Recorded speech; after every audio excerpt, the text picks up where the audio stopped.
Assalamualaikum warahmatullahi wabarakatuh. Perkenalkan, saya Rabiatul Adawiyah Ahyar dari kelas 4E RPL 25 dengan NIM PO 714203252022 dengan dosen pengampu Ibu Yaumil Fahmi Tanjung Hulu STR MKS.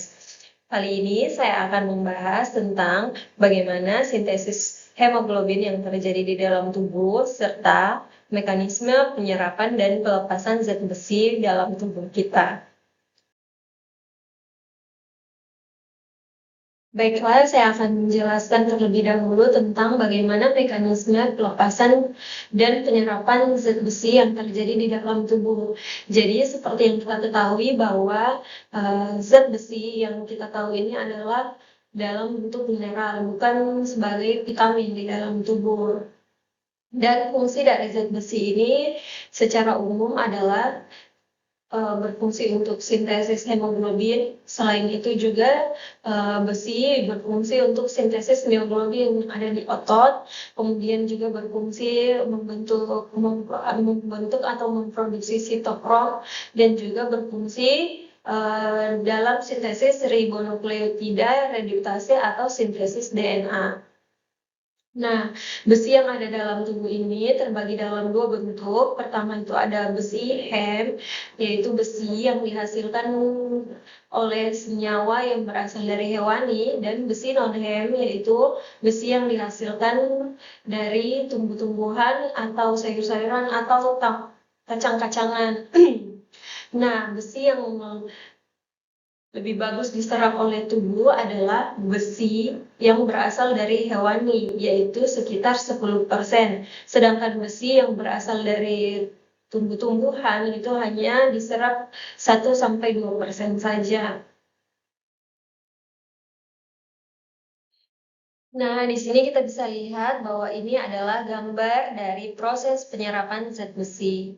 Jadi, besi yang diserap itu diserap oleh usus bagian atas dari tubuh kita atau di duodenum. Nah, besi yang ada pada makanan ini agar bisa kita serap dalam tubuh, maka dia harus dipisah dulu oleh pengaruh asam lambung dan enzim peptid.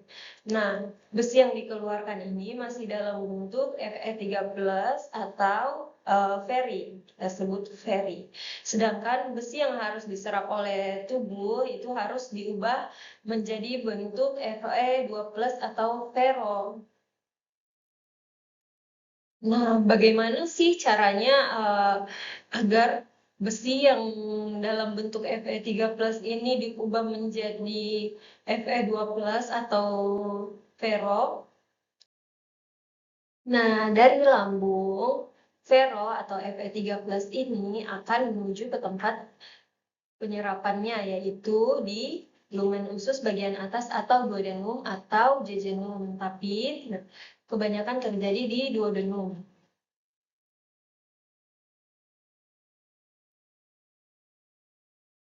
Fe3+ yang sudah masuk ke usus ini akan terserap lagi melalui enterosit. Nah, di sini kita bisa lihat ini enterosit. Enterosit ini adalah sel yang ada di usus.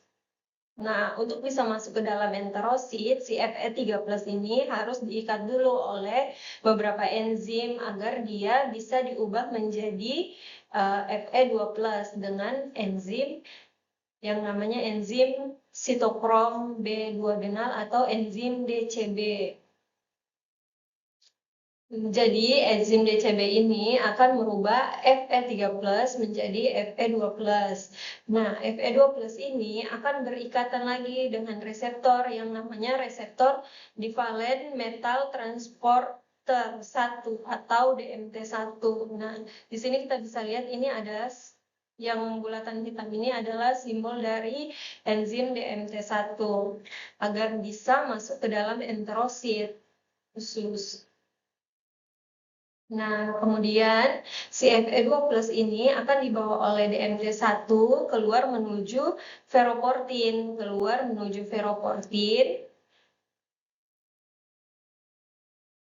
dalam dan diubah kembali menjadi Fe3+.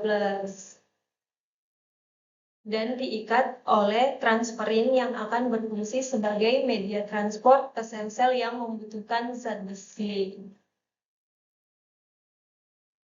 Selanjutnya, bagaimana jika zat besi dalam tubuh kita berlebih? Nah, yang perlu kita ketahui bahwa besi dalam bentuk Fe2+ yang tidak dikeluarkan melalui ferroportin akan disimpan dalam enterosit dalam bentuk ferritin sebagai cadangan zat besi. Nah, bagaimana jika zat besi dalam tubuh berlebih? Maka, jadi dalam mekanisme penyerapan zat besi dalam tubuh diatur oleh hormon yang disebut dengan hormon hepsidin yang diproduksi di hepatosit atau di hati. Jadi jika zat besi dalam tubuh meningkat, maka hepsidin ini akan diproduksi lebih banyak oleh tubuh karena hepsidin ini fungsinya untuk menghancurkan dan memecah ferroportin. Jadi hepsidin ini adalah hormon yang diproduksi di hati yang berfungsi memecah dan menghancurkan ferroportin. Nah, di gambar sebelumnya tadi kita sudah lihat bahwa di dalam enterosit itu di setiap permukaannya terdapat reseptor, namanya reseptor TFR2 atau transferin 2 reseptor. Jadi ketika kadar besi plasma tinggi, maka hormon hepsidin akan diproduksi lebih banyak agar bisa memecah dan menghancurkan ferroportin sehingga besi tidak dapat lagi dikeluarkan melalui enterosit. Akibatnya penyerapan besi di usus menurun dan kadar plasma besi menurun. Kadar besi di plasma juga ikut menurun. Nah, yang perlu kita ketahui juga bahwa cadangan besi di dalam tubuh kita ini ada dalam dua bentuk. Yang pertama itu di dalam enterosit dan sel-sel lain yang disebut sebagai ferritin dan juga di dalam makrofag yang disebut sebagai hemosiderin. Nah, hemosiderin ini biasa kita temukan dalam feses rutin. Jadi, hemosiderin ini adalah zat besi yang dikeluarkan oleh saluran cerna kita.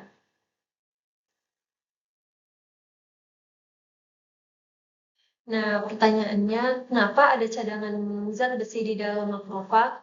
Ya, karena di dalam makrofag, karena seperti yang kita ketahui sendiri bahwa si makrofag ini adalah fungsinya untuk memfagosit sel-sel yang tidak lagi dibutuhkan oleh tubuh. Nah, pada saat enterosit sudah mau mati, maka si enterosit ini akan luruh dari usus. Nah, ketika agar tubuh kita tetap sehat, maka si makrofag ini akan memfagosit sel-sel yang tidak diperlukan lagi oleh tubuh. Misalnya seperti si enterosit tadi yang sudah mati, maka si makrofag ini akan memfagosit si enterosit sehingga zat besi yang masih ada dalam enterosit itu akan disimpan di dalam makrofag sebagai cadangan zat besi. Nah, perlu kita ketahui juga bahwa besi dalam tubuh kita ini ada dalam 3 bentuk, terbagi dalam 3 bentuk, yaitu besi fungsional, yaitu hemoglobin dan mioglobin, fungsinya untuk melakukan metabolisme tubuh. Kedua itu ada besi sebagai cadangan, yaitu ferritin dan hemosiderin, dan ketiga adalah besi sebagai media transport atau transferin. Nah, seperti inilah mekanisme yang terjadi dalam tubuh, mekanisme pelepasan dan penyerapan zat besi yang terjadi di dalam tubuh kita. Selanjutnya kita akan masuk ke sintesis hemoglobin. Tapi sebelum kita pelajari lebih jauh tentang sintesis hemoglobin, kita harus tahu dulu apa sih hemoglobin itu. Jadi hemoglobin adalah protein yang mengandung besi yang terdiri dari 4 rantai polipeptida yang dikenal sebagai rantai globin, yaitu rantai alfa, rantai alfa 1, rantai alfa 2, rantai beta 1, dan rantai beta 2. Nah, di setiap rantainya itu memiliki kantong atau gugus yang dalam tempat penyimpanannya gugus hem yang mengandung besi. Nah, kita bisa lihat gambar di samping ini. Kita misalkan ini adalah gambar dari hemoglobin, dan di sini ada 4 rantai. Di setiap rantai ini ada rantai alfa 1, rantai alfa 2, rantai beta 1, dan rantai beta 2. Nah, di setiap rantai ini terdapat gugus hem. Kita bisa lihat, nah, gugus hem ini. Di dalam gugus hem ini mengandung zat besi yang akan kita butuhkan dalam tubuh kita. Di sini bisa kita lihat, ini adalah gambar daripada sintesis hemoglobin. Nah, perlu kita ketahui bahwa sintesis hemoglobin ini hanya terjadi pada sel yang imatur saja, mulai dari pronormoblast, basophilic erythroblast, hypochromatic erythroblast,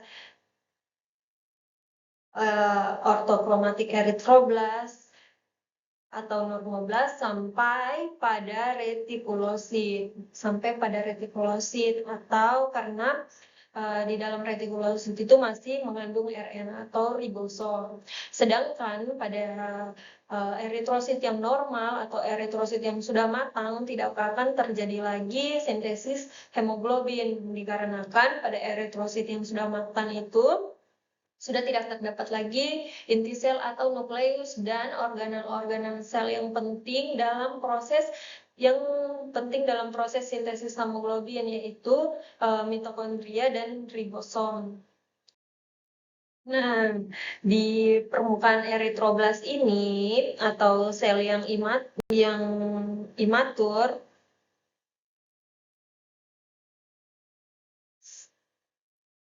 pada eritrosit ada terdapat reseptor yang dinamakan reseptor transferin, ini ya, transferin.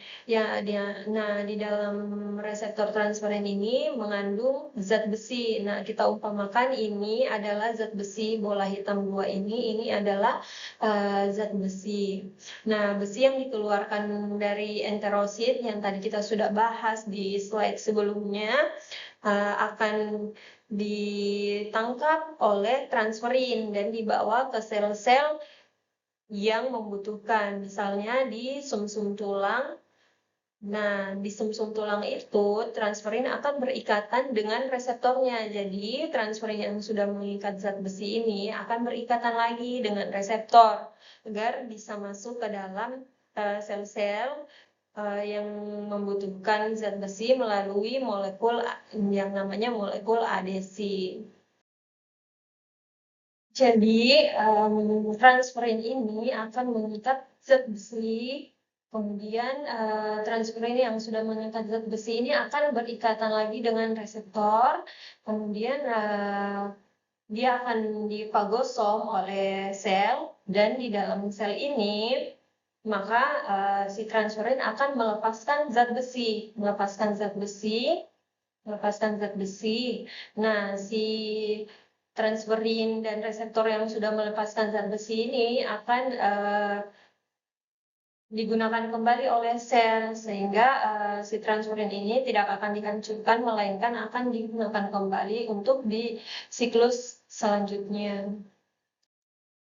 Nah, perlu kita ketahui bahwa sintesis hemoglobin ini hanya terjadi di 2 tempat, yaitu di mitokondria dan di ribosom. Nah, di mitokondria itu terjadi sintesis hem, dan di dalam ribosom terjadi sintesis rantai globin. Karena ribosom fungsinya mensintesis asam amino atau genetik, maka globin yang termasuk gen yang terdapat dalam kromosom 16 untuk rantai alfa dan 11 untuk rantai beta. Jadi saat besi ini dilepaskan oleh transferin, maka besi ini akan masuk ke dalam mitokondria. Bagaimana proses sintesis hem di mitokondria? Jadi, sintesis hem ini berawal dari kondensasi glisin dan suksinil-CoA yang diperantarai oleh vitamin B12. Jadi, kondensasi glisin dan suksinil-CoA ini dipengaruhi oleh kinerja enzim delta ALA atau delta alanin levuinat dan dibantu oleh pirodoksal fosfat atau vitamin B6.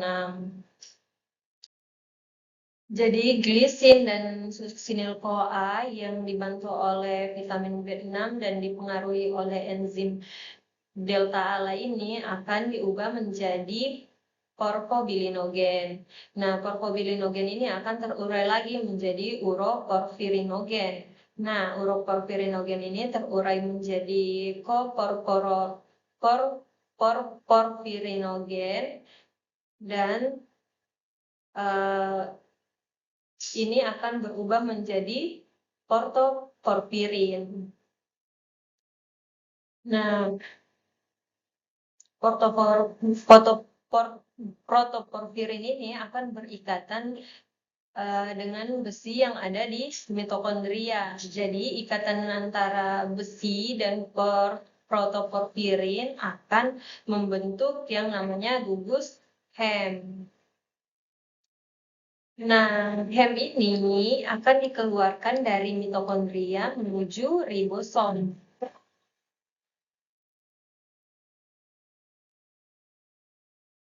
Yang telah membentuk rantai alfa dan beta dari kromosom 16 dan kromosom 11.